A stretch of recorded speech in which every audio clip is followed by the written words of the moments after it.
Bem-vindos a mais uma edição aqui do nosso Carreira e Negócios. E hoje a gente vai falar aqui sobre não só carreira e negócio, mas transcender carreira e negócio. E hoje é especial. Primeiro eu estou aqui nos estúdios do Board Academy e eu trago muita gente que sonha em ser palestrante, subir palco, ganhar palco. E hoje aqui comigo está uma das pessoas que foi considerada o maior palestrante aqui do Brasil, né? Tem um dos masterminds mais antigos, foi um pioneiro no digital, Rodrigo Cardoso. Rodrigo, muito bom estar contigo, cara. Obrigado, Jorge. Uma honra estar aqui com você, uma honra poder contribuir. E sabe que faz tempo que eu dei uma sumida e, de repente, o seu convite me acendeu para essa vontade, assim, não só pela admiração que eu tenho pelo seu trabalho, os anos já que a gente se conhece, mas também por me sentir num momento apropriado de trazer e conversar e contribuir. Muito bom. Vou começar aqui um pouco carreira. Rodrigo, tem muita gente que, assim, tá saindo do mundo corporativo.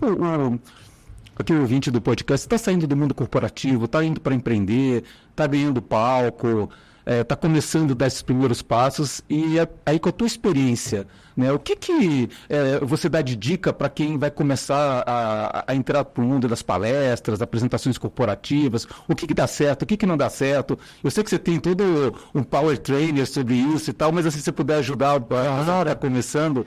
Bom, a primeira coisa é que é nítido, né, Jorge, que qualquer pessoa que fala em público, qualquer pessoa que aprende, domina essa arte de falar em público, ela vai ter chances de carreira e sucesso muito maiores do que pessoas que não dominaram essa arte. Então, o medo de falar em público é o segundo maior medo do mundo. Em algumas pesquisas, em outras traz como terceiro maior medo, só perdendo aí para o medo da morte. Então, é primordial que as pessoas que desejam evoluir, levar a sua mensagem. Eu sou autor também do livro Leve a Sua Mensagem para o Mundo, né? Porque eu acredito que uma pessoa, quando ela vai para o palco, seja no mundo corporativo, para uma equipe pequena ou para milhares de pessoas, ela está levando uma mensagem. Isso, primeiro, requer uma carga de responsabilidade muito grande. E segundo, a pessoa que ela domina esse medo, ela abre portas para poder fazer uma diferença na vida das pessoas. É assim que eu vejo. Ela se torna líder, ela se torna uma pessoa que se destaca, mas o principal é que ela consegue levar mensagem para as pessoas daquilo que está no coração ressoando dela. E quando você fala dominar o medo, é continuar tendo medo, até essa preocupação que vai ter alguma coisa, é importante, aquele frio na barriga, mas na hora que subir para fazer, entrar no flow e esquecer de tudo, se dedicar, né? Existem várias técnicas de dominar medo, enfim, eu passei, são 25 anos de carreira, né, Jorge, que eu tô que eu venho dando palestras, muitos treinadores hoje que são grandes e famosos, tiveram ali numa plateia comigo, e eu ensinei muita técnica, e hoje eu percebo o seguinte: talvez tenha uma clareza importante para as pessoas que estão ouvindo a gente, para que têm medo, que se sentem desconfortáveis, para terem. Primeiro, ela não tem medo de falar em público, ela tem medo do julgamento dos outros, ela tem medo de dar branco. E se der branco? E se eu esquecer? E se as pessoas... Porque, primeiro, ela só deveria subir num palco, seja na empresa, e quando eu digo palco aqui, eu quero dizer numa reunião de trabalho corporativa, em que uma pessoa levanta para poder expor uma ideia, é falar em público. Faz sentido? É um palco. Ela só deveria fazer isso quando ela tem conhecimento daquilo que ela vai falar. Então, eu estou pressupondo que a pessoa que vai fazer isso, ela sabe do que está falando ou ela buscou conhecimento disso. A pior coisa que pode ter é uma pessoa tentar falar de algo que sequer ela estudou ou se preparou. Ponto. Dito isso, o medo vem do julgamento e do branco das pessoas. Então, eu poderia aqui discorrer, e você sabe que eu tinha treinamentos de 5 dias para falar sobre isso, para ensinar isso, mas tem uma coisa que eu já falei para grandes nomes hoje, que são destaques, como o Christian Barbosa, que é um cara que eu admiro demais, e que lá no começo da carreira dele, eu falei para ele no camarim, que eu ouvi uma vez de um cara que eu amo até hoje, que é o Gilbert, que foi o meu mentor, que disse o seguinte, cara, em caso de dúvida, fala de coração, seja verdadeiro, seja você. Então, se você vai falar em público, por que ter medo do julgamento dos outros? Por que ter medo do branco? Você está com medo da expectativa do futuro. Se você estiver presente, no momento presente, não faz sentido ter medo. O medo é uma projeção futura de algo ruim que pode acontecer. É como a fé. A fé, você acredita em alguma coisa que não aconteceu. Só que a fé é positiva e o medo é negativo. Se acontecer, o que você faz? Seja você mesmo. Já aconteceu comigo. Primeira vez que eu fui falar em público, a galera saiu me deixando falando sozinho. Eu sou engenheiro de formação. Me formei na USP e fiz pós em psicologia. Eu sei que não tem nada a ver uma coisa com a outra, mas me ajudou esses dois polos na minha carreira. E eu lembro de ter falado para o Gilbert, cara, eu nunca mais vou fazer isso na minha vida. Eu não nasci para isso. Eu não nasci para falar em público. Eu não nasci para subir no palco. Eu nasci para ser engenheiro, ficar atrás de uma tela. E ele me abraçou e falou assim, calma, Rodrigo, eu tenho uma boa notícia para te dar. E eu estava desesperado por uma boa notícia. E eu falei, qual é a boa notícia? E ele falou, pior do que foi, nunca mais vai ser. E eu ri como você está rindo e eu perguntei, mas será que eu posso aprender? E ele falou, claro, a gente pode aprender qualquer coisa na vida desde que a gente esteja disposto. Então, a galera que está aqui acompanhando o nosso podcast são pessoas dispostas a aprender isso que você trouxe como tema, que você inicialmente chamou aqui a atenção. Muitos líderes já falam. E se tem um ajuste fino, para quem não tem medo de falar, o ajuste fino é o mesmo. Seja verdadeiro. Fala de coração. Quando dá branco naquilo que eu vou falar, e acredite ou não, mesmo depois de 25 anos de experiência isso acontece, o que eu faço? Eu pergunto para a galera, pessoal, o que eu estava falando mesmo? E todo mundo quer te ajudar. As pessoas que estão te assistindo, elas querem te ajudar porque elas estão torcendo por você. Eles não são seus inimigos. E por um motivo, porque eles querem valorizar o tempo deles. O ser humano, infelizmente, enquanto ele não acorda, ele não desperta, ele é egoísta por natureza. Egoísta vem do ego. Ele quer cuidar dele mesmo. Se você que está assistindo agora está dedicando o seu tempo para esse conhecimento, o seu egoísmo, o seu gostar de cuidar de você, e até certo ponto está tudo certo com isso, é da nossa natureza, quer que esse podcast seja maravilhoso, porque é o seu tempo que está em jogo. Então, considerando isso, quem está te assistindo está torcendo para você ir bem. E se você fala, gente, onde é que eu estava mesmo? Todo mundo vai te ajudar. Você está em casa e eles vão sentir naturalidade nisso. Quando você estiver falando de coração, desidentificado de um personagem, desidentificado de alguém que está sendo julgado, sem medo de querer parecer aquilo que você não é. Quando você vai sem máscara, quando você vai para entregar aquilo que é a sua verdade, seja no conteúdo de como nasce uma startup, um conteúdo técnico, seja um conteúdo de, mais abrangente, seja um conteúdo mais prático, mas quando você vai para entregar aquilo que você domina, cara, vai de coração e vai fluir. Vai dar tudo certo, não faz sentido medo. Rodrigo, acho que a gente nunca falou, mas a vez que eu te conheci foi uns 10 anos atrás. Foi um evento, assim, esses eventos que duravam o dia inteiro. Eu acho que o teu foi a palestra, assim, de fechamento do evento. E no final você chamou o pessoal, assim, umas 10, 15 pessoas para subir no palco e quebrar madeira, né? Da onde que veio isso? Como é que foi esse processo? Não tem um risco, assim, a pessoa sobe no palco, será que ela vai conseguir, ela está preparada mentalmente para quebrar madeira, né? Como é que é esse processo? Sim, primeiro contextualizar para quem está nos ouvindo o que é o quebrar madeira. É uma metáfora. É uma metáfora de quebrar medos.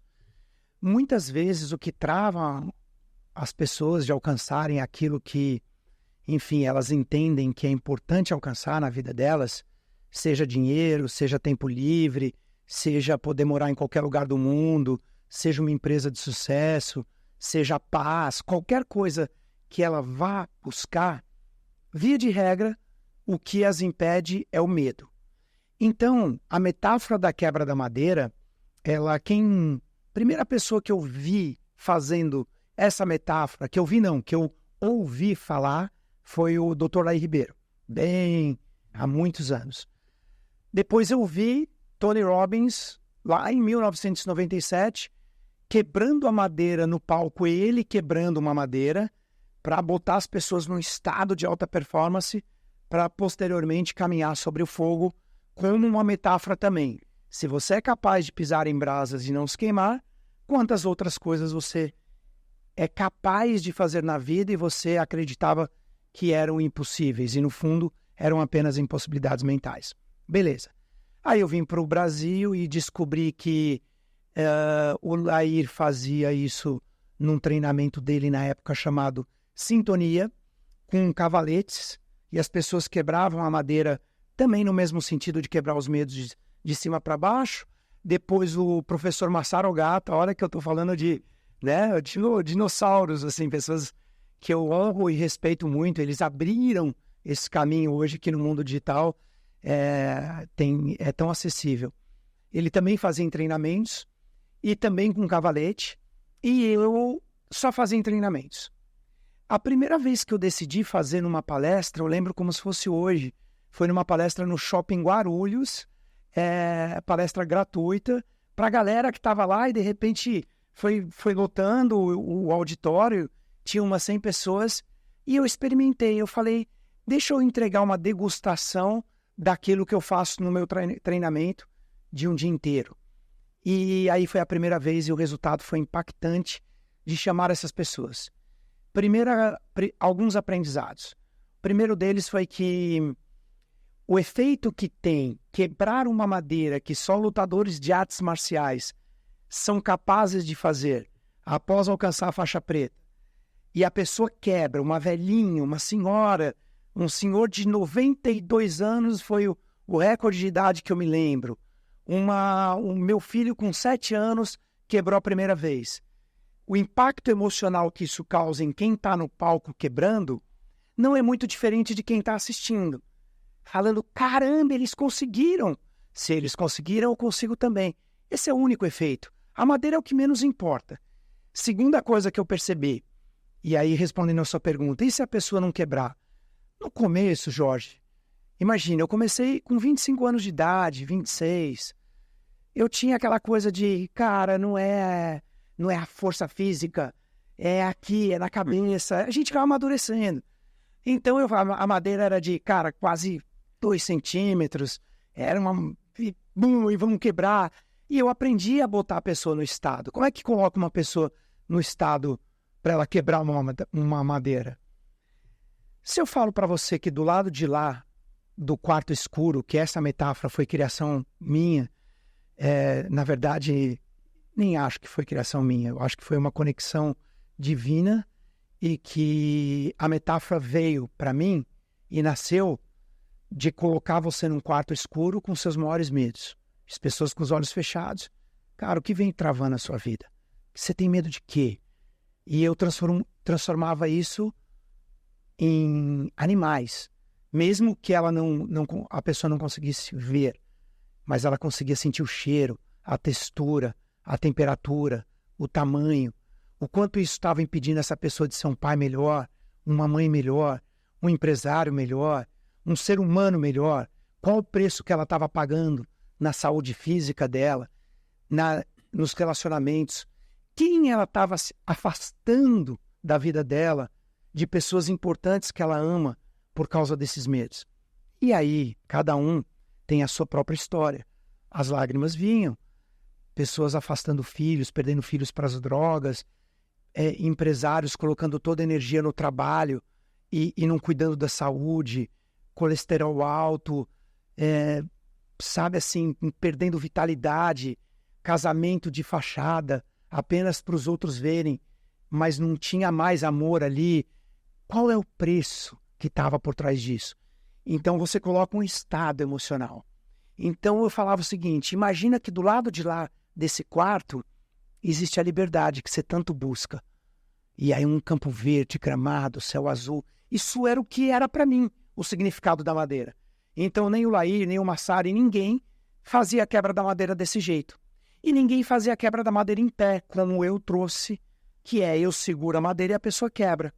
O problema do cavalete é que se a pessoa errasse e batesse em cima do cavalete e não no meio da madeira, podia machucar a pessoa seriamente, porque o cavalete é preparado para segurar qualquer impacto.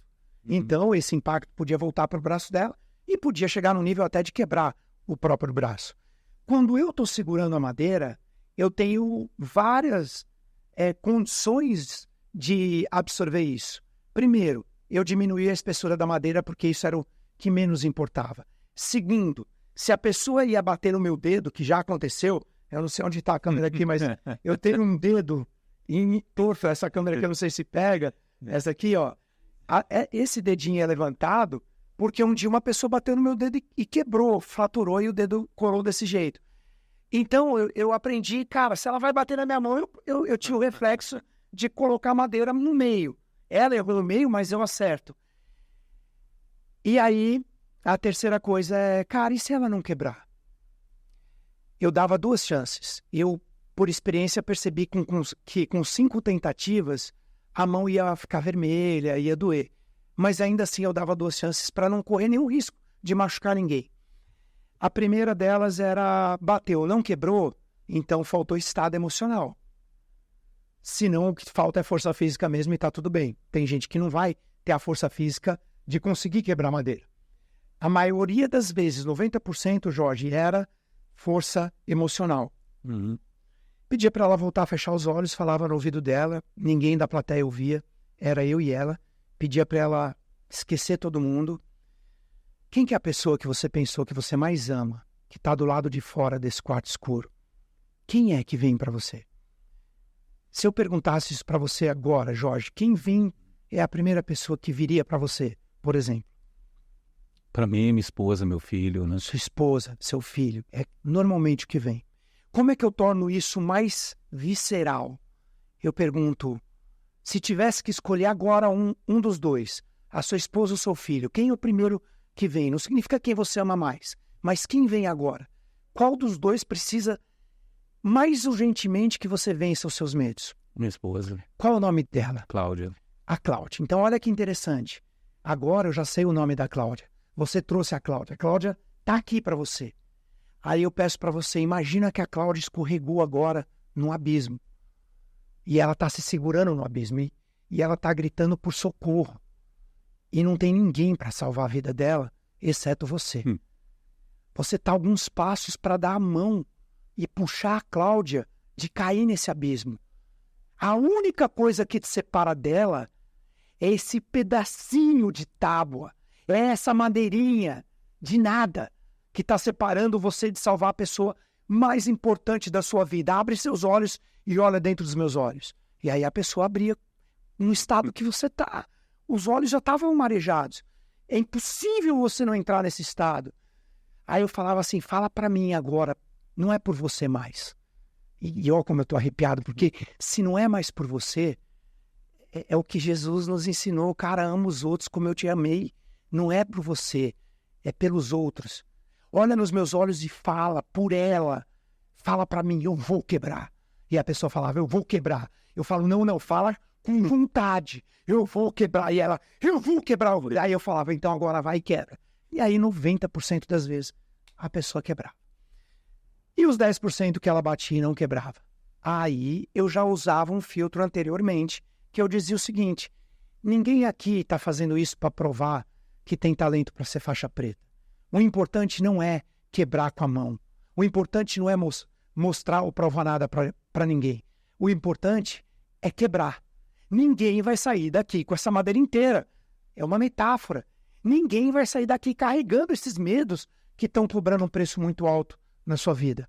Então, se a pessoa batia, eu via que era uma pessoa com dificuldade, às vezes tinha pessoa com tendinite, às vezes tinha pessoa com dificuldade de fazer o movimento, eu via, eu pedia uma cadeira e falava, não tem problema que você não quebrou com a mão, mas para salvar a pessoa que está do outro lado, a gente tem que quebrar. Se você está num quarto escuro e não é mais uma madeira fácil de quebrar, mas você vê um machado e vê a Cláudia pedindo ajuda, você usaria o machado para quebrar essa madeira? Na hora, então vamos usar o machado. Qual que é o nosso machado? É uma cadeira. Galera, uma cadeira aí. Na hora, a própria plateia dava uma cadeira ali. E aí eu usava o encosto da cadeira. Pega a madeira, bate na cadeira e quebra. E aí a pessoa batia, quebrava. E eu já vi pessoas quebrando a madeira na cadeira, e aí jogava a madeira e desabava a chorar e vinha me abraçar. E todo mundo levantava, porque não era algo a ver com o ego de, olha só, quebrei a madeira.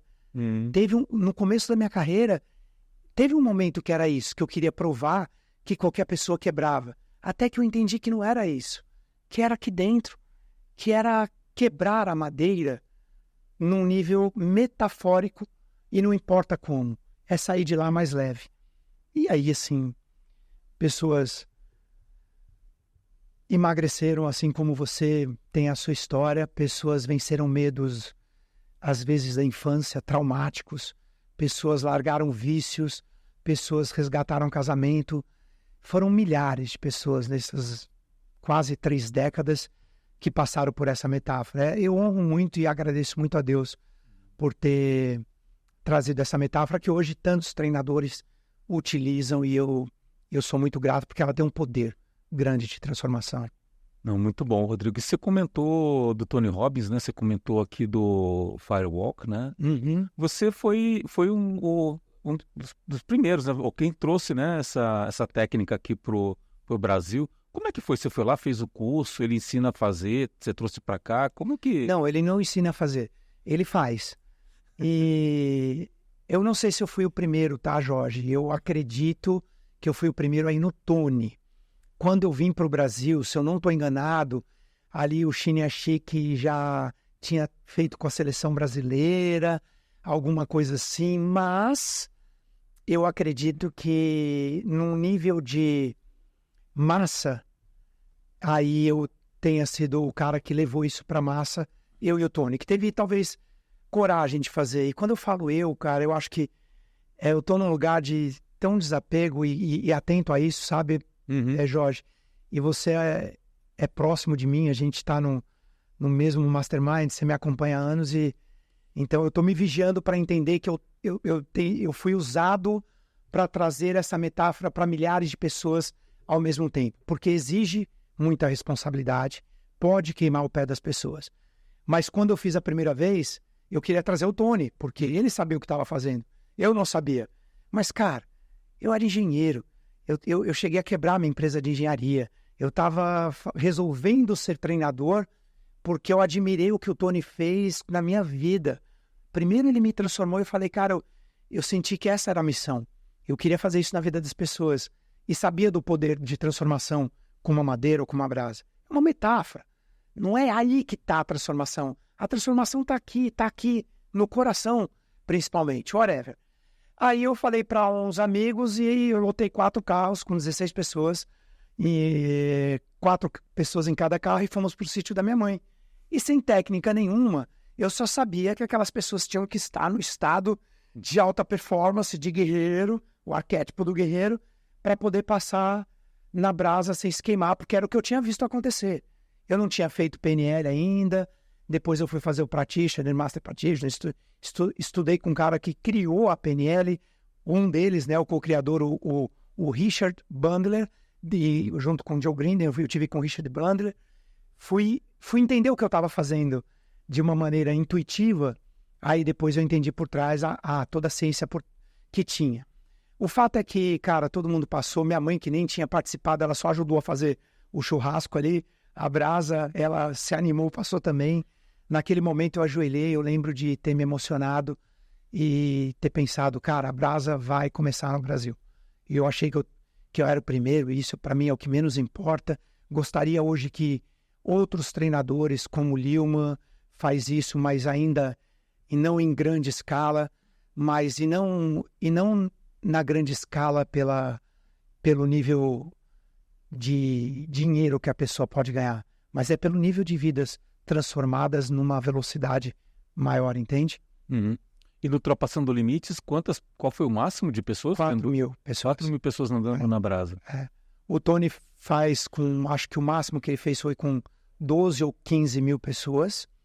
E depois mais ninguém, acho que no planeta, não conheço ninguém. E com certeza teria chegado em mim nesses 25 anos. A gente fez com 4.000. E eu não faria sozinho, não fui eu que fiz. Foram os anjos, que eu chamo o staff, eu apelidei de anjo, porque para mim são anjos. E hoje eu sou muito grato que tantos treinadores chamam os staffs de anjos e não sabem nem de onde nasceu isso. E eu não estou nem aí reivindicando sobre isso. Não é sobre mim, é sobre o legado, sabe? É sobre as pessoas seguirem. E hoje eu decidi parar de conduzir os treinamentos por alguns motivos, mas um deles é, cara, eu entendi que tem um legado de um exército de pessoas que estão ajudando as pessoas a entenderem melhor a mente. O que eu percebi, sabe, Jorge, você não me perguntou, mas eu não queria ir embora do nosso podcast sem trazer para um momento que eu estou vivendo, que é um momento talvez de mais consciência de tudo que eu fiz e aconteceu e do que eu estou vivendo. E o que eu consegui entender é que muitas pessoas, primeiro, precisam entender que elas não são escravas da mente delas. Elas podem decidir o que elas comem. Elas podem decidir com quem elas andam. Elas podem decidir quanto dinheiro elas têm na conta delas, sim. Elas podem decidir o estilo de vida que elas desejam ter, sim. E isso tudo tem a ver com olhar para crenças, que outra coisa que eu descobri, que todas as crenças são limitantes. Olha que maluquice isso. Eu era o cara que ensinava crença limitante e crença fortalecedora. Talvez um nome melhor seria crença enfraquecedora e crença fortalecedora. Mas qualquer crença te limita, porque no momento em que ela é uma crença, ela te coloca numa caixa. Se você acredita numa coisa, você deixa de acreditar em outra. Então, vamos lá. Quando ela entende que essa pessoa não são suas crenças, não são os seus medos, e ela passa a aprender a controlar os botões de como a mente funciona, ela passa a ter um poder sobre o cérebro dela. E eu aprendi isso aonde? Na programação neurolinguística. Neurocérebro, linguística, linguagem. Aqueles 3 botõezinhos que você conhece muito bem. Visual, auditivo, sinestésico. É um jeito simples de ensinar. Se você modula esses 3 botões, você modula o seu estado emocional, você modula dizer sim ou não para aquilo que vem na sua vida. Então eu passei décadas ajudando as pessoas a se tornarem mestres da sua mente e não escravas da mente. Mas num nível mais profundo, e eu sei que você é um buscador e sabe do que eu estou falando, e eu acho que está na hora da gente levar isso para os CEOs, para os empresários, e isso é muito provável que vá ressoar em muita gente, porque eu tenho sentido que isso está ressoando na vida de muitas pessoas que alcançaram o que sempre desejaram e entenderam que não era isso. Alcançaram a riqueza, alcançaram a liberdade, alcançaram o tempo, podem viajar para qualquer lugar, têm milhões na conta e tinham certeza que isso as fariam felizes e chegaram lá e o vazio continua. E o mesmo vazio de quando elas não tinham dinheiro continua, só que com um pouquinho mais de conforto e alguns brinquedinhos mais caros. E como é que eu sei disso? Porque eu passei por isso. E eu não entendi. Como é que eu continuo sofrendo, continuo tendo vazio, se, cara, eu tenho muito mais dinheiro do que eu pensei num dia ter, eu tenho mais tempo, eu posso morar em qualquer lugar do mundo e fui para essa experiência. Você acompanhou, morei na Costa Rica, morei na Europa, morei, e o vazio continuava, algum buraco aqui dentro. E o cara que ensinava as pessoas a ter o controle da mente. Aí, irmão, eu descobri o seguinte, que nós não somos a mente. A mente é só uma ferramenta, como as nossas mãos, como a voz, como os nossos pés, como o ouvido. É uma ferramenta poderosíssima que Deus nos deu, que faz a gente aprender a investir numa startup, faz a gente aprender a ter prosperidade financeira, faz a gente aprender a melhorar no casamento, ser um pai melhor, faz aprender qualquer coisa. Porque o conhecimento está todo disponível num nível que nunca teve antes na história da humanidade. Mas ela é só uma ferramenta. Espera aí. Então, se a mente é só uma ferramenta, o que tem a mais? Quem é você, de verdade, se você não é a mente? Se você não é a mente, você não é a identificação que está por trás da mente. Você não é o resultado do dinheiro, você não é o medo, você não é a frustração. Você é a paz por trás da mente. Você, na essência, é o amor. Você, na essência, é a leveza. Você, na essência, é o servir. Já aconteceu de você ajudar alguém sem querer nada em troca e, de repente, as lágrimas virem nos seus olhos e você... Por que eu estou emocionado? Ontem, eu cheguei aqui com uma prancha de surf no estúdio. E a moça falou, eu nunca vi ninguém chegar aqui pedindo para guardar uma prancha. E o violão, né? E um violão. E ontem eu estava surfando em Maresias. E eu vi a lua nascer. Eu estava vendo a lua nascer com um brilho. E quando a lua começou a nascer, de repente eu me dei conta que eu estava presente pro nascimento de lua mais bonito em 53 anos da minha vida. Eu comecei a chorar. E, cara, eu estava num estado de amor, de presença, de gratidão que nenhum dinheiro nunca preencheu, que nada que eu busquei fora preencheu. E eu falei, caramba, a gente tem isso todo dia, mas as pessoas estão parando de olhar, de pisar na terra, de olhar para o sol, de olhar para a natureza, e pelo contrário, estão detonando a natureza e o planeta está gritando por isso. Então, Jorge, para ser mais objetivo, eu descobri o seguinte, se eu não sou a mente, então quem eu sou? Eu sou uma consciência silenciosa que observa a mente.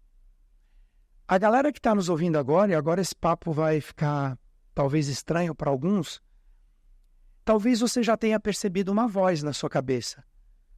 Aí se você falou assim, do que esse cara está falando? Que esse cara ficou louco? É essa voz aí que acabou de falar isso. É essa voz que acabou de dizer, o que esse cara está falando? Que voz é essa? É dessa voz que eu estou falando. Quando você percebe que tem uma voz na sua cabeça, se você percebeu que tem essa voz, então quem é que percebeu que a voz existe? Então tem algo, um observador silencioso que ficou presente, que existe uma voz que muitas vezes é reclamona. Existe uma voz que pode ter milhões na conta e está insatisfeita. Existe uma voz que compra o carro importado dos sonhos e que ficou feliz por uma semana e essa mesma voz fala, pô, mas fulano tem um carro melhor que o meu. Tem um cara que é mais rico do que eu. Não, eu vou usar tudo que eu sei porque eu posso mais. Eu nasci para mais. Aquele curso de motivação que eu fiz fala que eu nasci para ser a minha melhor versão. E essa voz na cabeça está tentando dizer para você que a sua melhor versão é ser o mais fodão, é ter o mais, é o que tem mais dinheiro, é o que tem o cargo mais alto, é o mais reconhecido.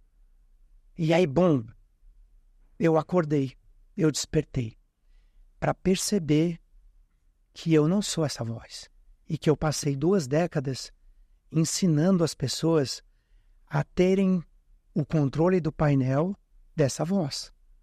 E, cara, ok, isso é muito bom. Isso tira pessoas de estados miseráveis de inconsciência e levam essas pessoas para um novo nível, para um novo patamar. Pessoas que, às vezes, passaram a vida andando de ônibus e de metrô e tá tudo certo com quem vive assim. Eu tô fora do julgamento, mas é melhor andar com seu próprio carro ou de Uber do que de ônibus. É melhor você poder ir num restaurante e comer o que você quer do que não ter opção de comer. Mas melhor do que isso, muito melhor do que isso, é não se importar se você está de ônibus ou está de carro importado. É não se importar se hoje você está comendo caviar e salmão e amanhã você está comendo só uma banana que tinha no pé. E você está feliz e contemplando e contente, em contentamento com qualquer coisa que a vida te traz. E isso você só consegue quando você percebe que essa voz é nela que está o sofrimento. E essa voz que causa o sofrimento, ela só está em 2 lugares. Ou ela está na expectativa dos resultados do futuro, ou ela está na repetição dos traumas e medos que você viveu no passado. Porque quando você está aqui presente, aqui e agora, quando você respira, e essa é uma ferramenta que Deus nos deu, incrível, que eu aprendi com o Romano. Eu estava com ele agora, né, nesses dias, e ele estava junto comigo como aluno, e ele falou de negócio do parasimpático e o simpático. Era algo que eu não estava presente para isso. O sistema parasimpático, acho que é o coração, são os nossos órgãos que estão funcionando e a gente não faz força nenhuma para isso. E o simpático, eu acho que é aquele que a gente faz força. O único que ele é parasimpático ou simpático, você me corrige se eu estiver errado, porque para mim foi a primeira vez que eu tive contato com esse conhecimento, é a respiração. Pulmão, né? O pulmão. Obrigado, Jorge. Que você, nesse momento que não está presente, ele está trabalhando sozinho, mas que quando você fica presente, opa, eu fiquei no comando dele. E ele te traz para a presença, pro aqui, pro agora. E é nesse lugar que você não tem problema. É nesse lugar que não tem sofrimento. E aí eu entendi. Cara, eu quero mergulhar nisso. Eu preciso aprender mais sobre isso. Aí eu comecei a praticar. Aí, primeira coisa que eu fiz, eu decidi parar. Eu tive a coragem de parar meus treinamentos todos. Para com tudo, né? Tudo. Parei tudo. Eu podia ficar 3, 4, 5 vezes mais rico ou ganhar mais dinheiro do que eu já ganhei. E, de repente, eu entendi, cara, eu não posso ensinar mais alguma coisa que não está fazendo sentido para mim. E eu acredito que é importante. Só que como eu não estou mais nesse lugar, eu quero optar por, se eu for ensinar alguma coisa, primeiro, eu sempre tive a integridade de ensinar algo que eu acredito. Agora eu vou num nível maior, de ensinar algo que eu faço, 100%. Então, eu sempre deixei claro no palco antigamente, cara, eu ensino o que eu estou ensinando a vocês, mas ensino para mim também. Porque quanto mais eu ensino, eu mais aprendo. E ok com quem ensina. Eu imagino o nível de aprendizado que você tem a cada convidado que você traz aqui.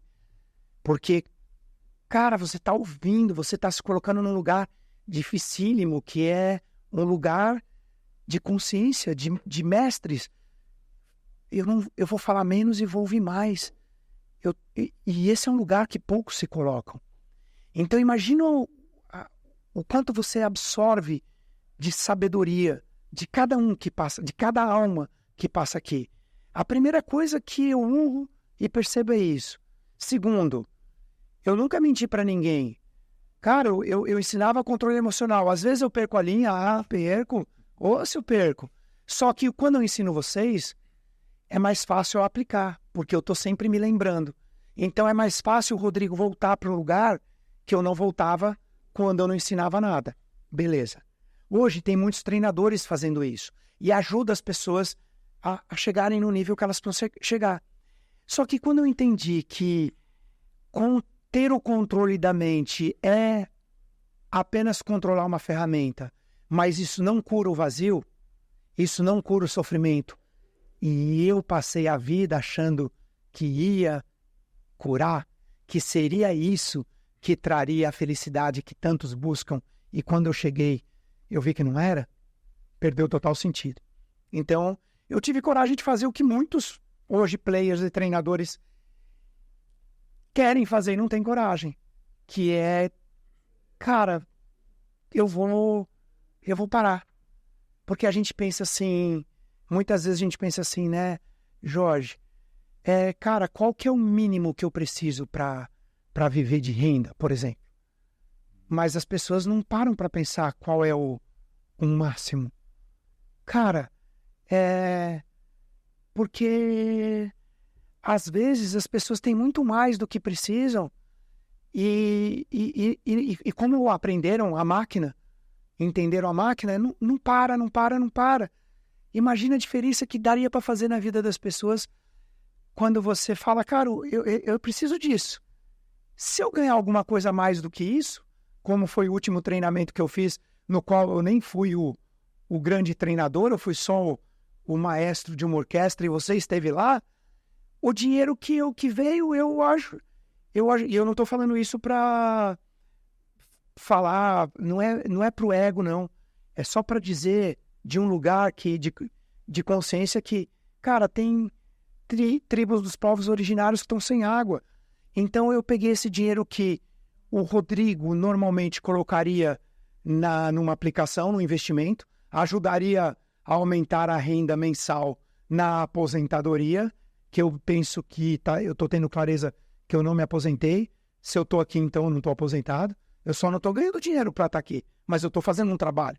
E esse trabalho vai reverberar em quem tem que reverberar. E aí eu peguei todo esse lucro e ajudei a fazer o poço artesiano para crianças que não têm água limpa para beber. Então imagina como o movimento que aconteceria quando algumas pessoas entendessem. Cara, eu cheguei no mínimo e eu não preciso mais do que isso. Então, se por acaso o meu trabalho der mais do que isso, cara, eu vou doar metade, vou doar tudo para alguma coisa que eu acredito que vai fazer o bem. Imagina o movimento que isso teria. Mas a mente, ela não deixa fazer isso. Rodrigo, e assim, entendo assim que você não parou, você começou uma jornada até assim, um pouco no desconhecido, né? E a gente começou a conversa falando da pessoa que sobe no palco e você falou, olha, você tem que subir, não pode ter medo, né? E de uma forma metafórica aqui, né? A pessoa está pela primeira vez falando em público e tudo mais, né? E você tem essa jornada, não bate o medo, né? O que você sente, né? Quais são suas preocupações, né? O que está passando na sua cabeça nesse processo, acho que eu diria assim, de descoberta, né? De tá desbravando uma coisa diferente e às vezes até com pouca referência, né? De pessoas que passaram por isso. Sim. Essa é uma pergunta profunda e eu quero responder essa pergunta com verdade. Qual que é a minha maior preocupação hoje?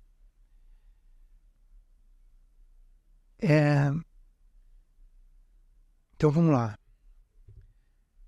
Primeiro que quando eu me observo preocupado, eu percebo que eu já saí da presença. Eu busco intencionalmente me observar a voz. Eu busco intencionalmente ser esse silêncio que percebe a inquietude. Por exemplo, eu viajei 3 horas para estar aqui no horário que a gente combinou. E em alguns momentos da viagem, eu me percebi preocupado em atrasar, porque para mim, pontualidade é algo importante. E se eu atrasar, hoje, eu entro no nível de, cara, eu aceito que eu atrasei. Eu não vou ficar remoendo, me batendo. Eu vou me comprometer de mudar a minha atitude para evitar que isso aconteça no futuro. Percebo, acolho que isso não me fez bem e saio desse estado. Então, a primeira coisa é que Se eu me preocupo, é porque eu saí desse estado de observação.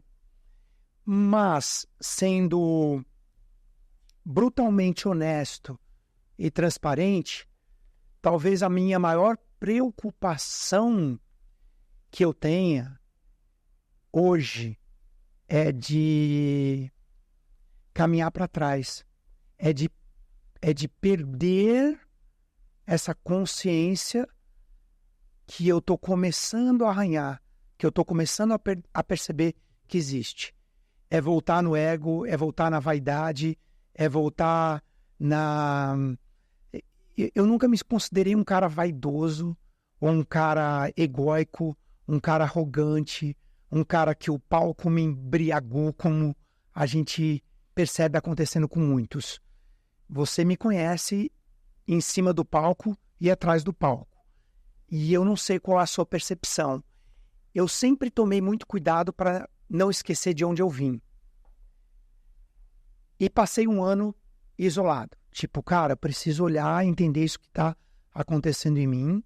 E eu não posso ser um papagaio de repetir o que está no livro Poder do Agora, de repetir o que eu escuto no canal Corvo Seco do YouTube, de repetir o que está escrito em livros de espiritualidade. Não, eu vou voltar a ser o que eu era. Porque eu repetia o que eu aprendia, e isso era poderoso, isso me ajudava, mas isso me mantinha num gap de 10%, metaforicamente falando. O Rodrigo fora do palco do Rodrigo do palco. Rodrigo do palco era flow. Ali eu estava na minha melhor versão. O Rodrigo fora do palco ainda discutia com a esposa. Ainda tinha problemas e medos e preocupações. Então, primeiro, eu vim para dentro e tomei uma decisão de, cara, se eu for falar disso, eu preciso estar 100% dentro e fora do palco. Senão, eu vou estar sendo uma versão que eu não quero ser. Por isso que eu parei. Aí eu fui convidado para fazer uma entrevista recente no YouTube e a gente atingiu 7.500 pessoas. E eu, beleza, comecei a me observar. Cara, é uma das maiores audiências que talvez eu tenha alcançado na minha carreira, fisicamente ou no digital. E aí eu percebi, Jorge, sendo muito vulnerável aqui e trazendo humildade, eu percebi que eu comecei a entrar no ego, na vaidade. Por quê? Porque eu repeti isso em um dia para 5 pessoas diferentes. Então isso para mim estava se tornando algo importante. Começou a ter uma voz dentro de mim dizendo, cara, você pode levar esse estado de não sofrimento, então a justificativa é boa, a intenção é boa. E tem muitas pessoas muito bem intencionadas, como eu era. Eu era muito bem intencionado, eu quero fazer uma diferença na vida das pessoas e ajudá-las a parar de sofrer. Aí eu alcancei aquilo que eu acreditava que as fariam parar de sofrer e não parei. Continuei com ansiedade, continuei com preocupação. Aonde que está o erro? Descobri. Entrei. Fui para dentro. E aí, quando eu tive a primeira experiência, veio. Cara, imagina falar isso e quantas pessoas vão despertar, vão acordar. Aí eu percebi, não. Caminho errado de novo. Então é um nível sutil, profundo, que, em minha opinião, não termina nunca. Na minha opinião, é um descascar de cebola. E o trabalho é comigo mesmo. Então, talvez a maior preocupação é de me acomodar num lugar e me achar que eu cheguei em algum lugar melhor. Eu não acho que eu sou melhor do que o Jorge. Eu não acho que eu sou melhor do que ninguém que está me ouvindo. Eu apenas passei por um processo interno de autoconhecimento que eu quero crer que esse processo, de uma maneira pura e mais verdadeira, pode contribuir para pessoas que estão sofrendo e não conseguem um caminho para sair. E eu não quero perder a oportunidade de continuar crescendo nesse caminho. É isso, talvez é o que veio para mim. Não. Mano, muito bom, muito bom. E assim, a gente começou falando um pouco dos palcos e tudo, né? E aí, quando você foi no Tony Robbins, você teve uma referência, né? Você viu, poxa, dá para chegar aqui e tal. Nessa jornada sua agora, né? Vamos chamar aqui de uma jornada. Você sabe aonde você está chegando, aonde você está indo, qual é a sua referência? Como é que tá? Você está navegando? Qual é a tua bússola, né, nessa jornada? É bem legal você falar isso, né? Porque ter um modelo, ter uma referência encurta caminho. Sozinho não dá. E eu sempre acreditei nisso. Então, a primeira coisa é que eu tinha muito medo de falar de Jesus. E de falar da espiritualidade. E de falar de mestres ascensos. E de falar de pessoas que trilharam esse caminho. Por julgamento. Eu ia numa plateia, 4.000 pessoas. Cara, aqui tem evangélicos, tem católicos, tem espíritas, tem judeus, tem... E aí, então, eu nem tocava no assunto e ensinava isso. 3 assuntos proibidos. Futebol, religião e... Qual que é o outro? Política, né? Obrigado. Isso, obrigado. 3 assuntos proibidos. E ensinava isso, e não falava.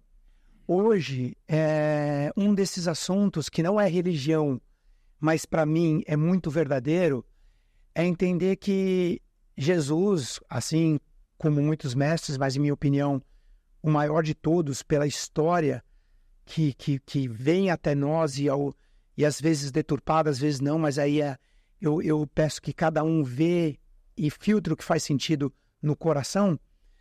Primeiro, para mim, é a maior referência, é o maior modelo. Então, eu procuro estudar os passos que ele teve aqui por vários caminhos. Não apenas na Bíblia, por exemplo, que algumas pessoas agora muito provavelmente podem estar julgando, e eu tá tudo bem, porque aprendeu que qualquer coisa fora da Bíblia está errada. Se a gente parar para pensar, a Bíblia foi escrita por homens, com a interpretação deles, e aí já não eram seres iluminados que estavam escrevendo a Bíblia, inspiradas aí por Jesus, pelo Espírito Santo, cada um com as suas crenças, mas ainda assim, ela vem por um filtro. Então, eu procuro, quem é o Jesus escrito pelos 4 discípulos do Novo Testamento? Legal. Quem é o Jesus cósmico escrito por esse cara aqui que passou uma vida estudando tudo quanto é religião? O cara que se decepcionou com uma religião porque viu o padre nos bastidores, aí foi para outra, e de repente decidiu sair da caixinha. E aí eu fiz um curso com esse cara de 15 aulas, ele tem 40, eu estudei 15 aulas, chama Cristo Cósmico. Quem que é para esse cara? Aí quem que é o Jesus do livro As Cartas de Cristo? E aí eu vou buscando. Legal. Isso vai ampliando para mim, e eu não vou de crença cega mais. Eu vou só pegando referências do que faz sentido para mim. E como é que eu checo? Cara, é tão simples, Jorge. É amor, é paz, é leveza. Cara, se aquilo que você está fazendo está levando você a olhar para uma lua e as lágrimas saírem, cara, porque eu não sei, cara, isso não era normal para mim. Então, a primeira coisa é isso. Segundo, aqui na Terra, né? Então eu estou falando de Jesus e estou falando de grandes mestres. Aí a gente pega a história de Siddhartha Gautama, a gente pega algumas outras histórias que eu não tenho profundidade e pega livros que eu não sei se você sabe, mas o segundo livro mais vendido no mundo de autoajuda é O Poder do Agora, do Eckhart Tolle, que só perde para a Bíblia. E isso eu fiquei muito feliz, porque esse livro me ajudou muito. Eu li 4 vezes O Poder do Agora. Aí eu fui para ler o Despertar de uma Nova Consciência dele, que é ainda mais profundo. E eu li 4 vezes, porque eu sou burro? Não, porque, cara, cada vez que eu lia, vinha um insight novo, e é um livro muito profundo e difícil de assimilar. Eu já devo ter lido mais de 1000 livros na minha vida, Jorge. E esses 2 livros que eu li 4 vezes cada um, começou a me mostrar que tinha muita verdade ali por uma coisa. O livro eu lia, eu praticava e eu sentia. Então o livro era meio mágico, cara. É diferente de absorver conhecimento. Era um livro que eu ia lendo e ia sentindo. Então eu queria ficar amigo do Eckhart Tolle, porque eu sei que proximidade é poder. Pô, se eu pudesse, eu ia colar no cara. Aí uma vez eu vi uma palestra dele e eu quase dormi na palestra dele. Porque ele é pura presença. Então ele fala tão devagar. Ele respira. Ele vai para dentro primeiro. Ele vai para a consciência. Ele fala muito pouco. E eu falei, cara, se eu tivesse do lado dele, eu não sei se ia funcionar. O jeito de eu funcionar é um pouco mais como você está vendo agora, é diferente. Então, aparece uma pessoa na minha vida que você conhece, que é o Michel Moreno, que era um cara do comando policial, tipo Capitão Nascimento.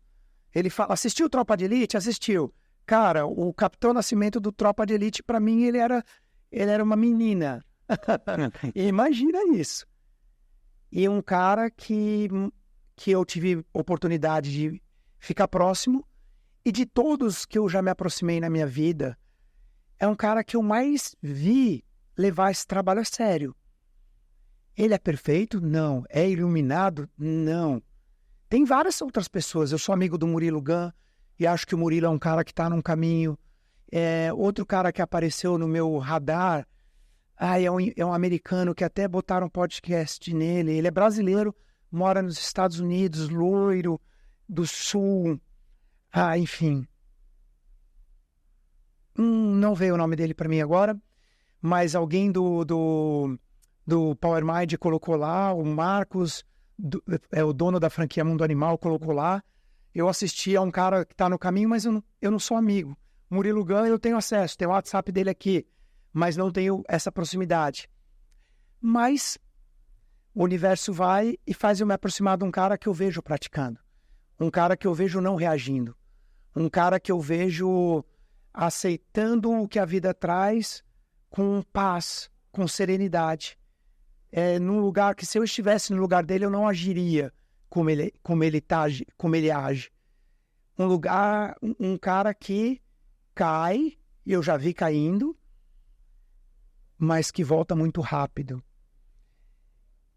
E uma coisa é o conhecimento que a gente está trazendo aqui para a galera, outra que o livro trouxe para mim.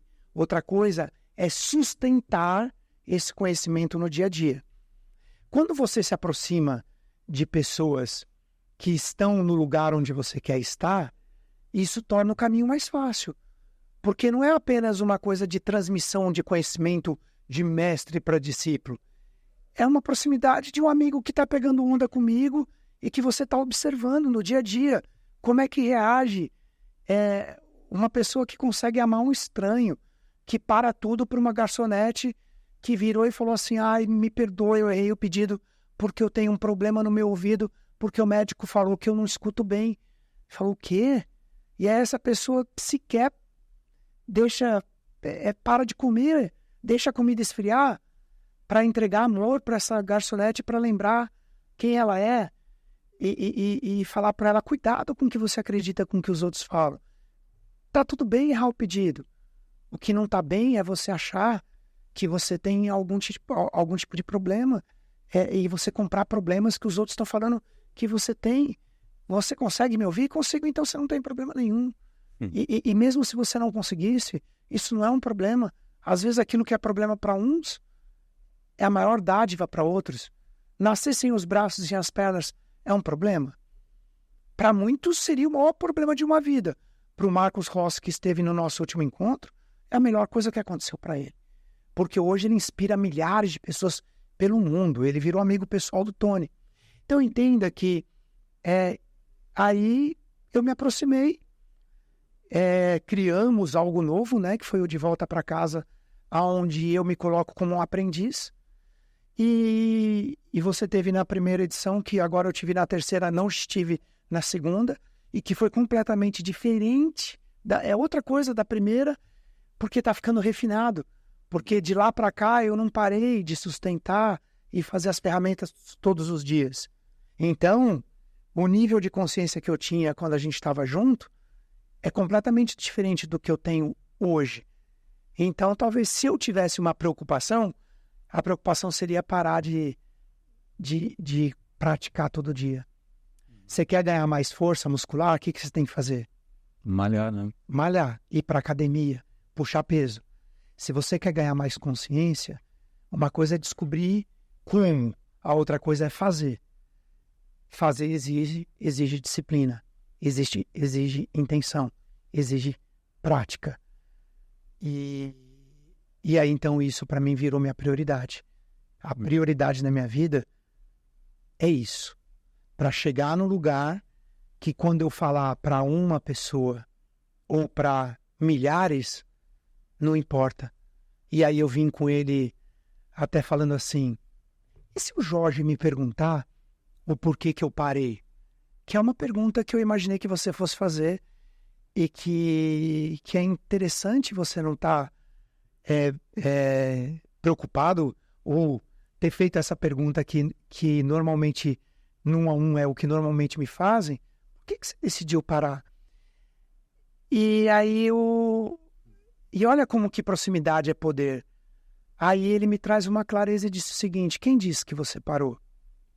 Quem disse que você ir para dentro durante um ano e ter tido coragem de declarar isso e sustentar isso? Porque teve gente que no último Ultrapassando Limites achou que era jogada de marketing. Eu não sabia disso, Jorge. Escutei isso há 3 dias, que uma pessoa chegou na esposa do Michel e perguntou, isso aí não é verdade não, né? Ele vai voltar ano que vem. Isso aí é jogada de marketing para lotar esse evento. E teve gente que julgou e acreditou e tá tudo bem. É o nível de consciência que a pessoa tava. Porque é isso que ela vê acontecer. Aí ele falou, quem disse que você ter parado um ano e ter entrado para dentro significa que você parou? Que essa sua atitude não é o exemplo para muitos que estão desesperados em querer parar e não tem coragem e você está abrindo esse caminho. Quem disse que você conversar com o Jorge agora no podcast significa que você parou?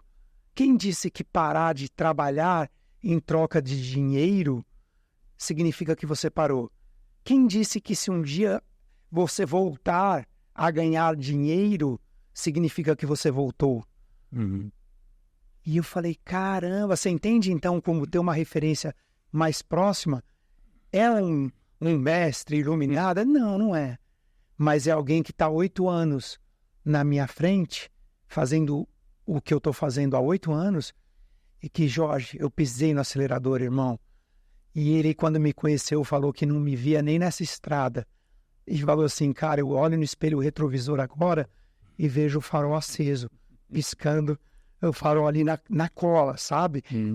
E eu falo isso mais uma vez e eu me observo enquanto eu falo que isso pode estar vindo do meu ego, né? E talvez até tenha vindo essa fala. Eu tô chegando, colado e onde você chegou. É uma fala egóica. E me parece que realmente é. E é o que eu consigo para hoje, é o que eu tenho para hoje. Mas também é uma metáfora para dizer, virou minha prioridade. A minha prioridade de despertar, de acordar e de ajudar as pessoas a acordarem. E não por mim, mais. Não pelo dinheiro, mas por elas, pela família delas.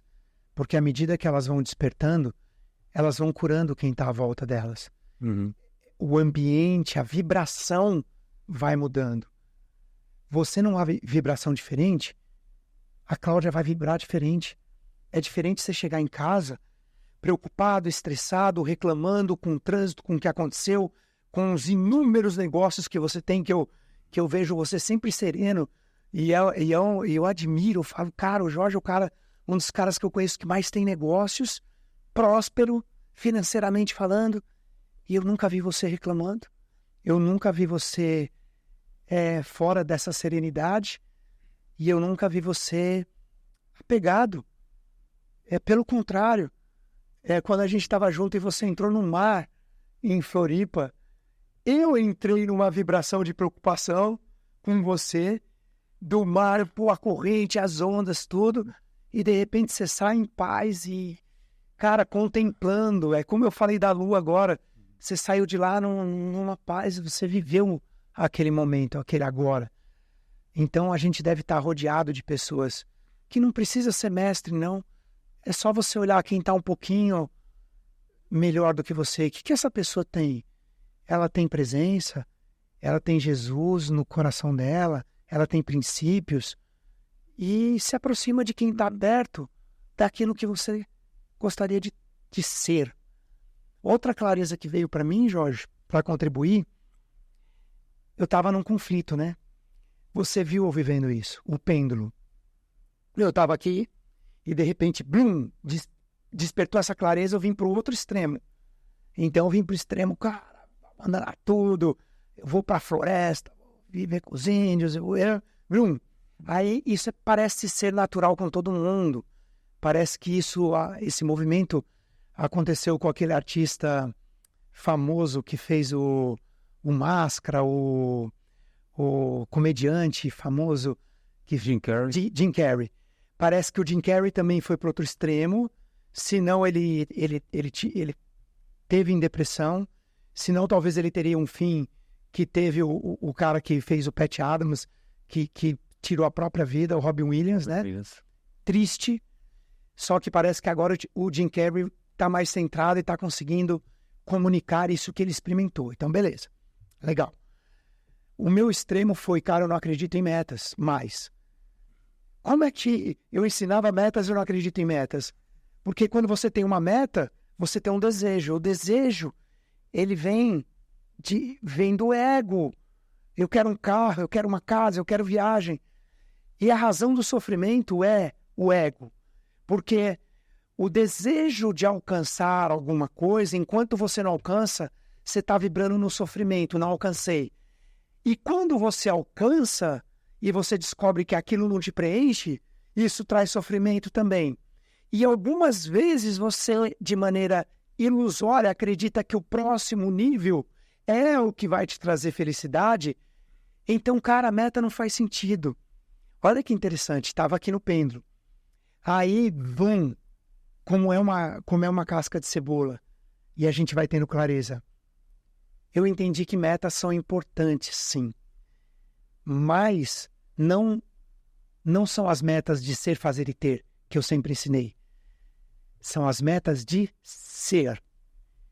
Quem você quer ser? Que tipo de pessoa você deseja ser?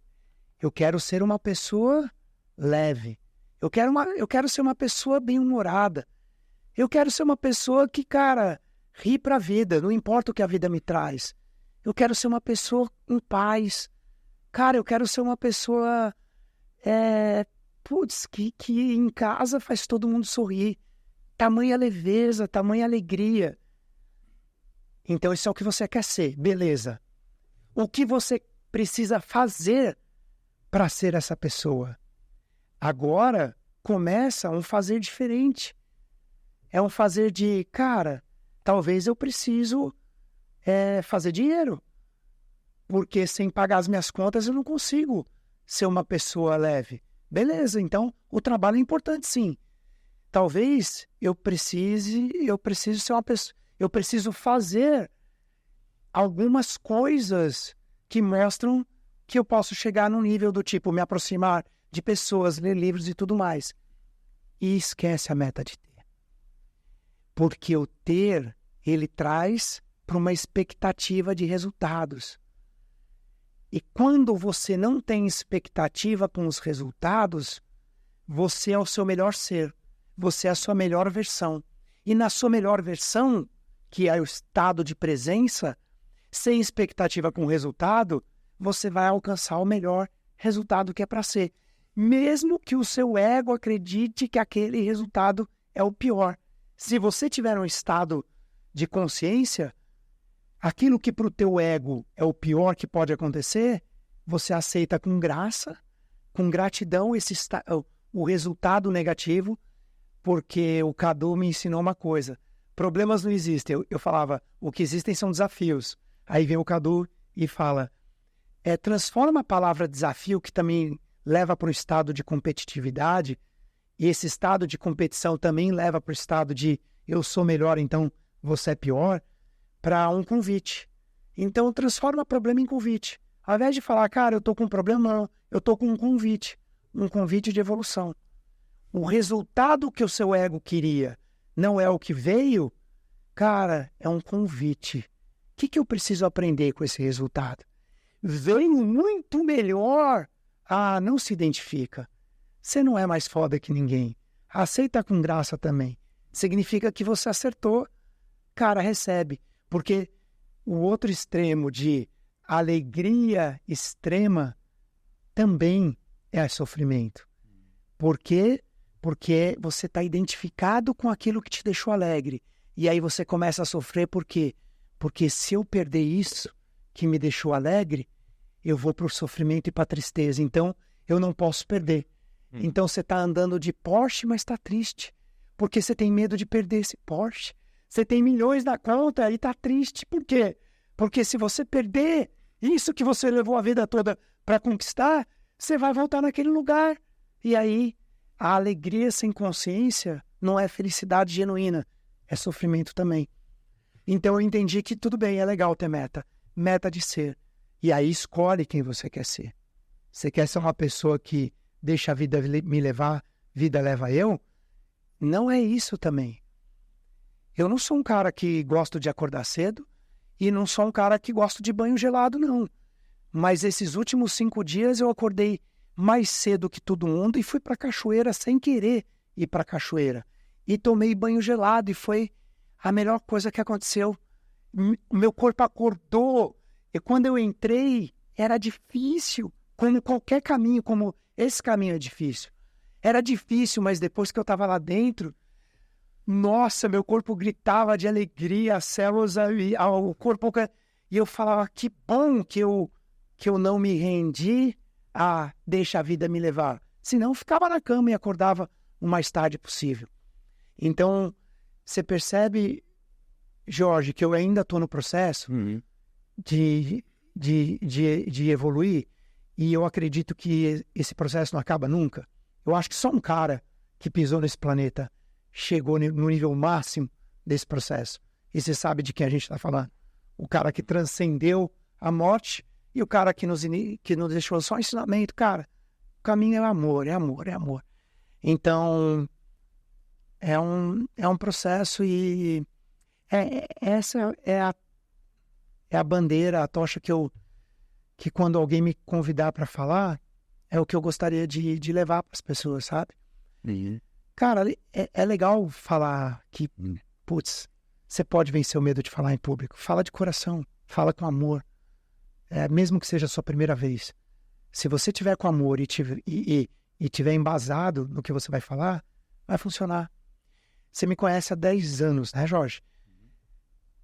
Eu falava do agora. Eu falava das 3 chaves do agora. Existem 3 chaves para você entrar na dimensão da presença. Qual é? Primeira, respiração. Segunda, presta atenção nos seus sentidos. O barulhinho do computador, a parede colorida, o quadro. Quantas pessoas entram no hotel e não tem quadro? E terceiro, observa a voz na sua cabeça, que muitas pessoas nem chegaram no nível de perceber isso ainda. Aí é o nível máximo ainda de inconsciência. Achar que ela é a voz. Não perceber que tem um reclamão, um insatisfeito aqui dentro, às vezes, perceber isso. E muitas vezes no palco, Jorge, lá atrás eu dizia, gente, como eu queria saber mais sobre isso.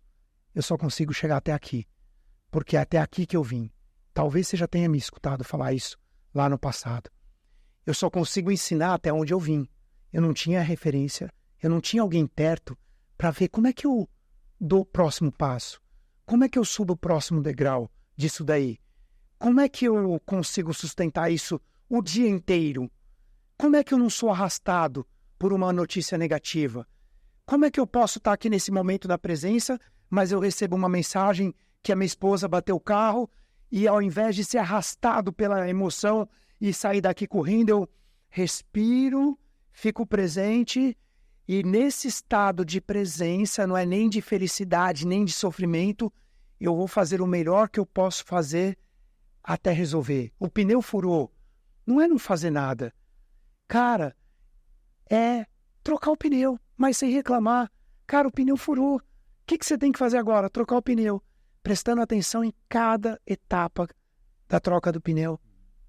Meu carro outro dia quebrou. Antigamente eu teria reclamado.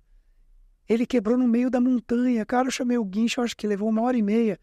Eu peguei meu cachorro que estava comigo, sentei e aproveitei, brincando, jogando pauzinho para ele ali me buscar. Aproveitei a natureza, meditei. Cara, aquela 1h30 passou assim. Eu tava preocupado. Não, eu tava agradecendo. Era para ser daquele jeito. Aceitar aquilo que você não tem controle e talvez fazer alguma coisa daquilo que você acha que tem controle. Enfim, como lá atrás eu disse, é até aqui que eu consegui vir. Hoje eu entreguei o máximo do que eu consigo ver hoje. Eu sei que tem muito mais. Eu sei que tem muito mais e tô indo. Eu tô indo. E enquanto eu vou ensinando e vou compartilhando, e isso vai trazendo clareza para as pessoas que sentem no coração esse chamado. É só isso. Rodrigo, cara, sensacional, cara, muito bom, obrigado aí pela sua visão, né, orientação, percepção, é muito grato aí por compartilhar tudo isso com a gente, cara. Eu fico muito grato também de você abrir esse espaço e o mais grato de você me dar a oportunidade de ter virado um pouquinho o navio para uma mensagem que está mais pura e gritando aqui dentro de ser passado. Em nenhum momento você reagiu ou voltou, talvez, pro que seria, o que você acha que seria importante para a galera. Eu acho que o que era importante para a galera é o que aconteceu, exatamente do jeito que foi. E você que está escutando a gente aqui, né, acompanha no canal, curte. Se você sentir um vazio profissional, né, um vazio, está faltando alguma coisa, ou conhece alguém que está passando por isso, compartilha essa mensagem. Muito sucesso, obrigado.